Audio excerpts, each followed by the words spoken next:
Hello students, I welcome all of you at Inside Pharma YouTube channel. उम्मीद करता हूँ आप सभी लोगों की प्रिपरेशन बहुत ही अच्छी चल रही है।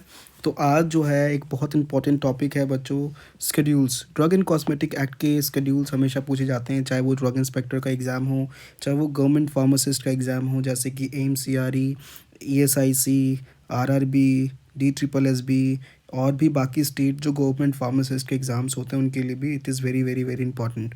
तो बच्चों अब सभी सारा स्केड्यूल्स मैं निमोनिक की हेल्प से बताऊंगा। ड्रग और कॉस्मेटिक एक्ट में जो भी स्केड्यूल आते हैं तो उसको अभी आपको इसी वीडियो के एंड तक सारा याद हो जाएगा। तो चलिए स्टार्ट करते हैं सबसे पहले फर्स्ट स्केड्यूल से। पहला स्केड्यूल है स्केड्यूल ए। तो ए से आपको एप्लीकेशन याद रहेगा, तो इस स्केड्यूल में सारे फॉर्म्स और फॉर्मेट्स अवेलेबल हैं। तो एप्लीकेशन ए से याद रखना, एप्लीकेशन फॉर्म्स। तो फॉर्म्स और फॉर्मेट स्केड्यूल ए में आएंगे। ठीक है, बढ़ते हैं आगे। स्केड्यूल बी की बात करते हैं। तो इसमें आप याद रखना जो भी लाइसेंसेस और टेस्ट के लिए फ़ीस चाहिए होती है वो स्केड्यूल बी में मेंशन्ड है। तो निमोनिक ये याद रखना, बी से बिल, तो फीस याद रखिएगा इससे। ए से एप्लीकेशन, तो सारे फॉर्म्स और फॉर्मेट्स ए में आएंगे, और बी में बिल यानी कि फ़ीस, लाइसेंस और टेस्ट के लिए जो फ़ीस चाहिए होती है वो बी में आएगा। उसके बाद स्केड्यूल सी की बात करते हैं। तो सी में सारे बायोलॉजिकल और स्पेशल प्रोडक्ट्स आते हैं। देखो मैं एक एक करके समझाऊंगा। सी के दो हैं, सी और C1। तो एक एक करके समझ लीजिएगा। सी के अंदर आते हैं सारे के सारे बायोलॉजिकल्स, जैसे कि वैक्सीन्स हो गया, सीरा हो गया, टॉक्सिन्स हो गए, या फिर हार्मोन्स हो गए, इंजेक्शंस जैसे इंसुलिन। वो सारे बायोलॉजिकल्स और स्पेशल प्रोडक्ट्स जो हैं वो सी में आते हैं। सी से क्या आप ये याद रख सकते हो, कल्चर से बनी हुई ड्रग, कल्चर प्लेट पे ही बनता है, कल्चर का इस्तेमाल होता है लैब में, and then these things are formed. C से कल्चर याद रखना, जिससे आपको याद रहेगा biological and special products. C1 में बस ये डिफरेंस याद रखना, स्केड्यूल C1 में, सी में तो बायोलॉजिकल आता है, C1 में आता है अदर बायोलॉजिकल और स्टेराइल और स्पेशल ड्रग। तो C1 से याद रखना, सी तो आपका बायोलॉजिकल हो गया, C1 याद रखना अदर देन बायोलॉजिकल आपका स्टेराइल और स्पेशल ड्रग आ जाएगा। तो C1 से याद रखना क्लीन एंड स्टेराइल, वो C1 में आ जाएगा। डी में याद रखना, डी से इम्पॉर्टेड ड्रग्स जो बाहर से आती हैं ड्रग्स, वो स्केड्यूल डी में है। तो निमोनिक याद रखना, डी से दुबई होता है, तो दुबई से आई ड्रग। तो ये चीज़ ध्यान रखिएगा, आप लोग बाहर से आई है इंडिया में तो इम्पोर्टेड ड्रग हो जाएगी। तो वो सारा लिस्ट किस में है, स्केड्यूल डी में। स्केड्यूल ई से याद रखना, पॉइजनस सब्सटेंसेस इसमें लिस्टेड हैं, मेनली जो प्लांट और एनिमल सोर्सेज से हैं। तो ई से क्या आप लोग एक्सट्रीमली डेंजरस याद रखोगे, ई से एक्सट्रीमली डेंजरस, यानी कि सारे पॉइजनस सब्सटेंसेस किस में मेंशन है, स्केड्यूल ई में। अब बात करते हैं स्केड्यूल एफ़ की। तो एफ़ में याद रखना बायोलॉजिकल की मैन्युफैक्चरिंग के बारे में स्केड्यूल एफ़ में मेंशन है। ब्लड हो गया, वैक्सीन हो गया, सीरा हो गया, ये सब बायोलॉजिकल्स ही तो हैं, इनकी मैन्युफैक्चरिंग जो है वो स्केड्यूल एफ़ के अंदर आती है। तो इसके निमोनिक याद रखना, एफ़ से फैक्ट्री याद रखना, यानी कि मैन्युफैक्चरिंग याद रहेगा आपको। तो एफ़ से फैक्ट्री, मैन्युफैक्चरिंग, तो बायोलॉजिकल की मैन्युफैक्चरिंग, ब्लड, सीरा और वैक्सीन्स वगैरह किस में मेंशन्ड है, स्केड्यूल एफ़ में। अब स्केड्यूल जी की बात करते हैं। स्केड्यूल जी में बेसिकली वो ड्रग्स आते हैं जो बिना किसी मेडिकल सुपरविजन के नहीं दे सकते। वहाँ पर एक मेडिकल सुपरविजन की रिक्वायरमेंट होती है, वही लोग जो है वो ड्रग प्रिस्क्राइब कर सकते हैं, और उनकी जो ड्रग देने के बाद सुपरविजन पेशेंट के ऊपर ज़रूरी है। तो ड्रग्स रिक्वायरिंग मेडिकल सुपरविजन किस में आएगा, स्केड्यूल जी में। तो जी से आप क्या याद रखोगे, जी से गवर्नमेंट की वार्निंग, जी से याद रखना, जी से गवर्नमेंट वार्निंग, यानी कि हमेशा वो ड्रग बिना किसी सुपरविजन के नहीं लिया जा सकता। अगर वो पेशेंट को ड्रग चढ़ रहा है, ले रहे हैं पेशेंट को ड्रग दिया जा रहा है, तो वहाँ मेडिकल सुपरविजन चाहिए। ठीक है, तो ये याद रखना, मेडिकल सुपरविजन में जो ड्रग आते हैं वो स्केड्यूल जी में मेंशन है। ठीक है, तो यहाँ पर इसीलिए मैंडेटरी लेबल लगा होता है, वहाँ पर जो भी ड्रग्स आते हैं स्केड्यूल जी में कॉशन लिखा होता है लेबलिंग में उन ड्रग के, it is dangerous to take this preparation except under the medical supervision, यानी मेडिकल सुपरविजन में ही वो ड्रग लिया जा सकता है, अदरवाइज वैसे नहीं ले सकते। अब बात करते हैं स्केड्यूल एच की। स्केड्यूल एच में वो ड्रग्स जो सिर्फ प्रिस्क्रिप्शन से ही आपको मिलेंगे फार्मेसी की दुकान से, फार्मेसी की दुकान पे वो ड्रग डायरेक्टली नहीं ले सकते, प्रिस्क्रिप्शन चाहिए ही चाहिए, क्योंकि बहुत सारे ऐसे ड्रग होते हैं जो ओवर द काउंटर ड्रग होते हैं, जो नॉर्मली किसी भी पर्सन को कोई प्रॉब्लम होती है तो वो डायरेक्टली मेडिकल शॉप से जाके परचेज कर सकता है। इन ड्रग को बोलते हैं ओवर द काउंटर ड्रग, है ना, यहाँ पर मैं मेंशन कर देता हूँ ओवर द काउंटर ड्रग्स। तो ये जो ड्रग्स होते हैं जैसे क्रोसिन, पैरासीटामोल, कोई भी नॉर्मल इंसान जाके ले सकता है, तो वो आपके ओवर काउंटर ड्रग्स हो गए। बट उनके अलावा बहुत सारे ऐसे ड्रग होते हैं जो शेड्यूल एच में मेंशन्ड है और उसको प्रिस्क्रिप्शन की रिक्वायरमेंट होती है, बिना उसके कोई भी उसको नहीं दे सकता, आप परचेज नहीं कर सकते। तो prescription only drugs schedule H में है, ये चीज़ ध्यान रखिएगा। एच से याद रखना हॉस्पिटल, यानी हॉस्पिटल वाली ड्रग्स ऐसे याद रख सकते हो, यानी प्रिस्क्रिप्शन चाहिए वहाँ पर हमेशा याद रखिएगा आर एक्स सिम्बल कंपलसरी है ना। आर एक्स जो है इसी में आर एक्स लिख के सारा प्रिस्क्रिप्शन में दवाइयाँ लिखी जा रही है, राइट। चलो अब H1 की बात करते हैं। एच तो याद हो गया आप लोगों को, हॉस्पिटल ड्रग यानी कि प्रिस्क्रिप्शन वाली ड्रग। H1 आपको ऐसे याद रहेगा कि हाई, ऐसे याद रखना जो स्ट्रिक्टली मॉनिटर्ड एंटीबायोटिक्स होते हैं ना वो H1 में आते हैं, ठीक है। Strictly monitored antibiotics will come in schedule H1। तो निमोनिक याद रखना H1 high alert drugs, high alert drugs है ना, और इसके लिए सेल रजिस्टर होना मैंडेटरी है, ठीक है।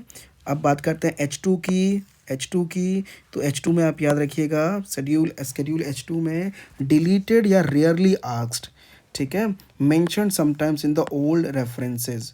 शेड्यूल आई की बात करते हैं, जहाँ पर ये शेड्यूल आई आ जाता है वो याद रखना diseases where drugs can not claim cure, ऐसी बीमारियाँ जिसमें ड्रग यानी दवाइयाँ देने के बाद भी आप कंफर्म नहीं हो कि वो प्रॉब्लम ठीक होगी कि नहीं।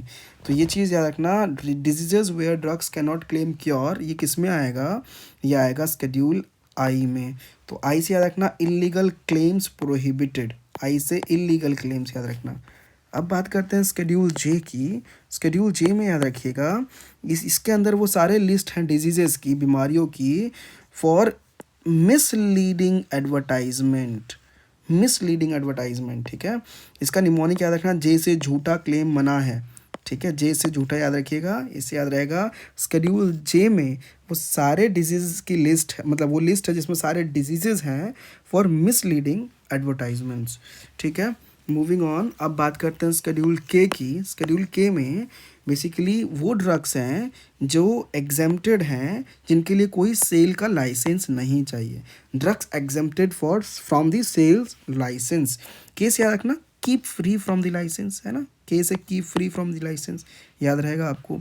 अब बात करते हैं शेड्यूल एल की। तो शेड्यूल एल में बेसिकली आते हैं वो ड्रग्स जो सिर्फ और सिर्फ सरकारी अस्पताल के लिए होता है।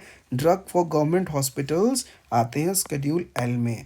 एल से लोकल गवर्नमेंट सप्लाई लिखा भी होता है, आपने देखा होगा कि जो भी सरकारी हॉस्पिटल्स होते हैं उनमें जो दवाइयाँ होती है उन दवाइयों के पीछे लेबल लिखा होता है लोकल गवर्नमेंट सप्लाई करके, एक वहाँ पर लेबल होता है। तो ये बेसिकली वो सारे ड्रग्स हैं जो सिर्फ और सिर्फ गवर्नमेंट हॉस्पिटल्स के लिए होते हैं, वो सारे ड्रग्स आते हैं शेड्यूल एल में। अब बात करते हैं शेड्यूल एम की। तो शेड्यूल एम बेसिकली याद रखिएगा एम से मैन्युफैक्चरिंग रूल याद रहेगा आपको निमोनिक, एम से manufacturing rule, it means GMP, good manufacturing practices, कि ड्रग को मैन्युफैक्चर करने के लिए क्या क्या कंडीशंस चाहिए, क्या क्या प्रैक्टिसेस होनी चाहिए, ऑपरेशंस की कंडीशन क्या क्या होनी चाहिए, वो सब आ जाते हैं इसमें जीएमपी, गुड मैन्युफैक्चरिंग प्रैक्टिसेस। और हर एक मैन्युफैक्चरिंग यूनिट को जीएमपी को पालन करना ज़रूरी है।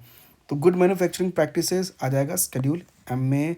निमोनिक याद रखना एम से मैन्युफैक्चरिंग रूल, चाहे वो बिल्डिंग हो कि किस टाइप की बिल्डिंग चाहिए, क्या क्या होना चाहिए किसी पर्टिकुलर टाइप के ड्रग के लिए जहाँ बन रहा है, इक्विपमेंट क्या होने चाहिए, इक्विपमेंट की validation, quality control, documentation, staff की क्वालिफिकेशन, ये सब कुछ आती है शेड्यूल एम में। गुड मैन्युफैक्चरिंग प्रैक्टिस, एम से याद रखना मैन्युफैक्चरिंग रूल, ठीक है, ये याद रखिएगा। अब आता है एम के बाद शेड्यूल M1। तो M1 जो है वो सारे के सारे गुड मैन्युफैक्चरिंग प्रैक्टिसेस किसके लिए, कॉस्मेटिक्स के लिए। तो याद रखना है M1, एम तो नॉर्मल गुड मैन्युफैक्चरिंग प्रैक्टिसेस था, मैन्युफैक्चरिंग रूल्स। M1 में मेकअप याद रखना, M1 से मेकअप वाली चीज़ें यानी कॉस्मेटिक्स, ठीक है, कॉस्मेटिक की मैन्युफैक्चरिंग के लिए जो GMP चाहिए, गुड मैन्युफैक्चरिंग प्रैक्टिसेस चाहिए। अब बात करते हैं शेड्यूल एन की। शेड्यूल एन में याद रखना फार्मेसी के लिए क्या क्या रिक्वायरमेंट चाहिए। कोई भी बंदा अगर एक शॉप खोल रहा है फार्मेसी की शॉप, तो उसकी लाइसेंस ग्रांट होगी ना शॉप के लिए, तो उसके लिए क्या रिक्वायरमेंट है वो शेड्यूल एन में लिखा हुआ है। तो फ्लोर का कितना एरिया होना चाहिए, फ्रिज होना चाहिए, सेल्फ होने चाहिए अलग अलग, वो सारी चीज़ें। तो फार्मेसी की रिक्वायरमेंट किस में मेंशन है? शेड्यूल एन में। इसके लिए निमोनिक याद रखना, एन से नेसेसरी सेटअप, एन से नेसेसरी सेटअप याद रहेगा आपको। अब बात करते हैं शेड्यूल ओ की। शेड्यूल ओ जो है इसमें आते हैं डिसइंफेक्शन और स्टेरिलाइजेशन, है ना। तो इसमें याद रखिएगा निमोनिक ओ से ऑपरेशन थिएटर, ओ से ऑपरेशन थिएटर में हाइजीन चाहिए, यानी कि डिसइंफेक्शन और स्टेरिलाइजेशन किस में आएगा? ओ में। ओ से ऑपरेशन थिएटर याद रखना, यानी ऑपरेशन थिएटर में थोड़ी भी हम लोग चूक नहीं कर सकते, वहाँ पर बहुत साफ़ सफाई हाइजीन होना चाहिए ताकि माइक्रोबियल कॉन्टामिनेशन ना हो, क्योंकि अल्टीमेटली बॉडी जो है उसमें कट्स लग रहे हैं, प्रोसीजर्स हो रहे हैं, तो वहाँ पर स्टरलाइज होना चाहिए पूरा एरिया, है ना। और डिसइंफेक्शन और स्टरलाइजेशन याद रखना इस तरीके से शेड्यूल ओ में आते हैं। अब बात करते हैं शेड्यूल पी की। तो पी से याद रखना इसमें सेल्फ लाइफ पीरियड लिखे हैं ड्रग्स के, यानी पी से पीरियड ऑफ एक्सपायरी याद रहेगा आपको कि कौन सा ड्रग जो है कब मैन्युफैक्चर हुआ और कितने टाइम तक ये एक्टिव रहेगा, काम करेगा, तो उसका मैन्युफैक्चरिंग डेट से एक्सपायरी डेट तक का वो क्या है पूरा टाइम? सेल्फ लाइफ और लाइफ पीरियड। तो शेड्यूल पी में period of expiry will be mention. P से पीरियड ऑफ एक्सपायरी याद रहेगा आपको। पी के बाद शेड्यूल पी वन आता है। पी वन में बेसिकली सारे के सारे ड्रग को पैक करने के रूल्स लिखे हुए हैं। तो pack size of the drugs जो है वो शेड्यूल पी में लिखा हुआ है बच्चों। तो ये चीज़ याद रखना कि शेड्यूल पी में आपका पीरियड ऑफ एक्सपायरी था, पी वन की बात कर रहा हूँ यहाँ पर। पी वन में पैक साइजेज होगा ड्रग का, ठीक है। पी वन से आप पैकेजिंग रूल याद रख सकते हो या पैकिंग रूल याद रख सकते हो, ठीक है। अब बात करते हैं शेड्यूल क्यू की। तो कौन कौन से कलर्स ड्रग्स और कॉस्मेटिक्स में अलाउड है ना, वो परमिटेड कलर, ताकि हम लोगों की हेल्थ के साथ कोई प्रॉब्लम ना हो। तो यहाँ पर परमिटेड कलर्स जो ड्रग्स और कॉस्मेटिक्स में मेंशन्ड है, वो जो परमिटेड है वो मेंशन्ड है शेड्यूल क्यू में। तो क्यू से क्यून का मेकअप याद रखो, क्वीन रानी का मेकअप, कॉस्मेटिक्स में परमिटेड कलर्स, बस हो गया याद। आर की बात करते हैं शेड्यूल आर। शेड्यूल आर में mechanical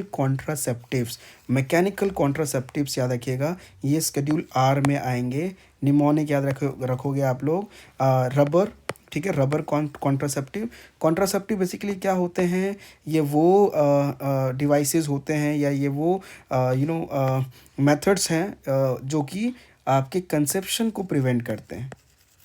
conception in normal terms pregnancy को प्रिवेंट करते हैं। तो इसमें बहुत सारे अलग अलग टाइप के आते हैं। बैरियर मेथड आता है, उसके बाद आपका ओरल कॉन्ट्रासेप्टिव आता है, आईयूडीज आता है, सर्जिकल मेथड आता है, डिफरेंट मेथड्स आते हैं। बट यहाँ पे सिर्फ मैकेनिकल की बात हो रही है। मैकेनिकल कॉन्ट्रासेप्टिव्स में क्या क्या आ जाएगा? इसके अंदर कॉन्डम्स आ जाएंगे, इसके अलावा इसके अंदर आ जाएगा डायाफ्राम्स, और डायाफ्राम्स के अलावा आ जाएगा वॉल्स, सर्वाइकल कैप्स, तो ये सब आ जाते हैं इसके अंदर। डायाफ्राम, वॉल्स और सर्वाइकल कैप्स जो है वो सिर्फ फीमेल के लिए होता है। और बात करते हैं कॉन्डम्स की, तो ये मेल एंड फीमेल दोनों के लिए होता है।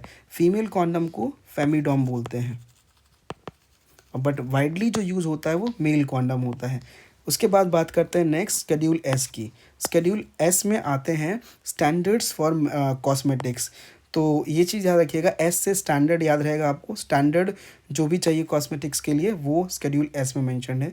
तो निमोनिक याद रखना, स्टैंडर्ड ब्यूटी, तो ब्यूटी से कॉस्मेटिक याद रखोगे आप लोग, और स्टैंडर्ड आप लोगों को एस से याद रहेगा।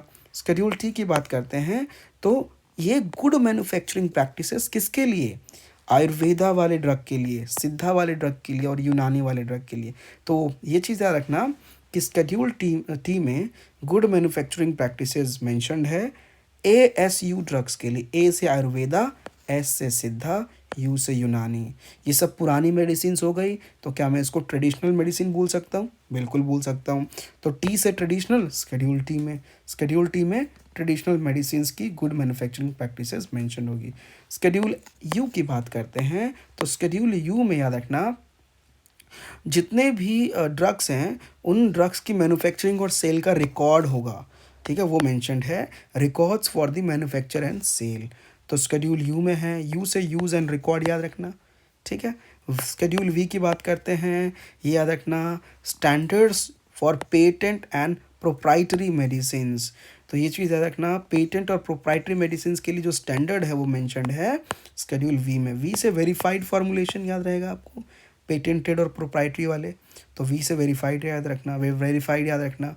स्केड्यूल डब्ल्यू की बात करते हैं तो इसमें वो सारे ड्रग्स मेंशन्ड है जो अभी क्लिनिकल ट्रायल्स में चल रहे हैं, अभी जो क्लिनिकल इन्वेस्टिगेशन चल रहा है जिसका अभी वो मार्केट में नहीं आए हैं। List of drug for clinical examination वो आपके स्केड्यूल डब्ल्यू में आएंगे, राइट। तो डब्ल्यू से वॉच याद रहेगा, देखना है आपको ड्यूरिंग द ट्रायल्स, अभी चल रहा है उसमें ट्रायल्स में, तो वॉच ड्यूरिंग ट्रायल्स।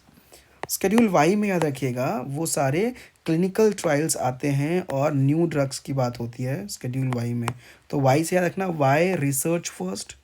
इसके अंदर पहले इसके अंदर क्या क्या इंक्लूडेड होता है, इसके अंदर आएगा आपका न्यू ड्रग का अप्रूवल, सारे ट्रायल्स के phases, ethics committee, bio availability और बायो इक्विवेलेंस की स्टडीज़, बीएबी स्टडीज़, ये सब आता है इसके अंदर। तो बच्चों इसी के साथ सारे स्केड्यूल्स कंप्लीट हो गए हैं निमोनिक के साथ, तो एक बार इसको ज़रूर रिवाइज कर लीजिएगा आप लोग। एंड आप लोगों के लिए सारे स्केड्यूल की जो लिस्ट है, इसकी जो पीडीएफ है, इसी वीडियो के डिस्क्रिप्शन में आपको एक लिंक प्रोवाइड कर दूंगा मैं, वहाँ से आप डाउनलोड कर सकते हो। और आप ऐसे याद रखना, ए से एप्लीकेशन, बी से बिल यानी कि फ़ीस, सी से याद रखना कल्चर से बनी ड्रग यानी बायोलॉजिकल्स और स्पेशल प्रोडक्ट्स। इस तरीके से जैसे मैंने बताया आपको ये सारा का सारा स्केड्यूल याद हो जाएगा। तो I hope you understood this.